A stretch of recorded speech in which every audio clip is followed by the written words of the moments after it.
Isang mapagpalang araw po sa ating lahat. Magandang araw at magandang gabi. Mega love shoutout po dyan sa mga solid supporters ng EDC, mga silent viewers at mga OFW.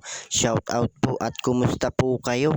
New update, Beyonce may hiling kay Kalingap Rab sa part 84 ng EDC. Ano ito? At Kalingap Rab hindi pumayag sa gustong mangyari ni Beyonce.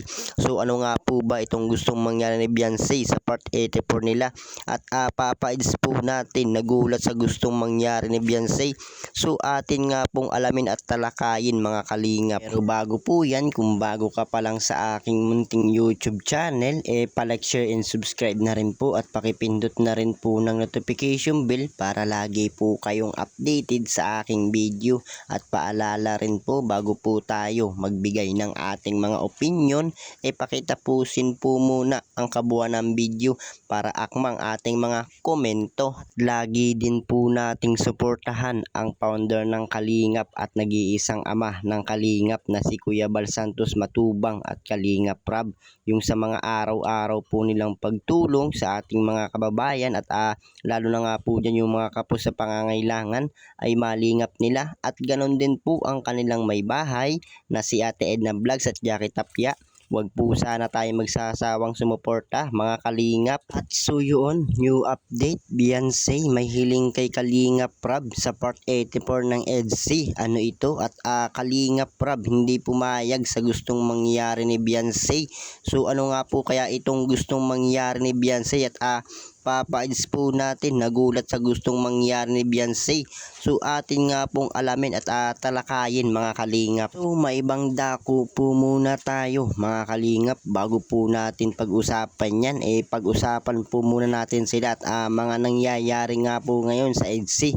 So kumusta na nga po kaya sila sa mga nangyayari ngayon? Medyo naguguluhan nga po sila dahil sa mga dumarating na problema at pati nga rin po ang mga viewers nagugulat sa mga nangyayari ngayon. So syempre okay naman po sila.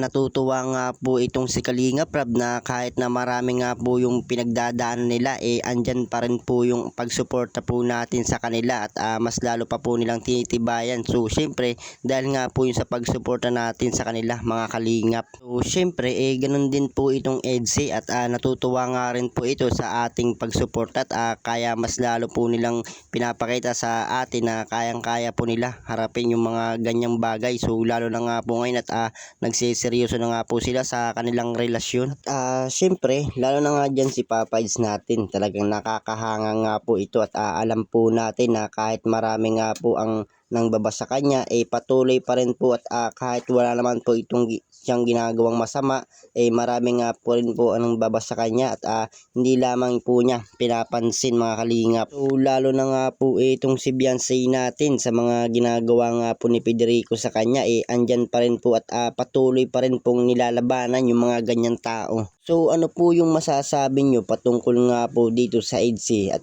sa mga nangyayari ngayon mga kalingap? At tanging hiling ko lang po sa inyo patuloy lang po nating suportahan at i-marathon mga kalingap at lalo na nga po ngayon sa mga pinagdadaanan nila kailangan po nila yung ating pagsuporta mga kalingap. At so yun, dito naman po tayo sa ating topic ngayon at alamin po natin kung ano nga po yung nangyayaring usapan. New update, Beyonce may hiling kay Kalingap Rab sa part 84 ng EDC.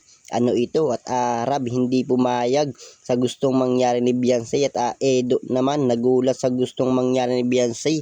Ano po kaya ito mga kalingap? Atin nga pong alamin at talakayin. So usap-usapan ngayon, Beyonce po natin, talagang hindi nga po niya makalimutan yung pagprank sa kanya ni Papa Eds at Kalingap Rab. So syempre may gusto nga pong mangyari itong si Kalingap Rab ngayon at gusto nga po niya na baguhin or ibahin ang love team. Kumbaga mga kalingap tatanggalin na nga po niya yung mga nalulungkot na pangyayari sa vlog at kailangan daw po na dapat masaya at laging may magaganap na prank. So napakaganda nga po yung gagawin ni Kalingap Rab at talagang dahil sa prank na yun alam po natin na marami ang sumaya at nagulat mga kalingap.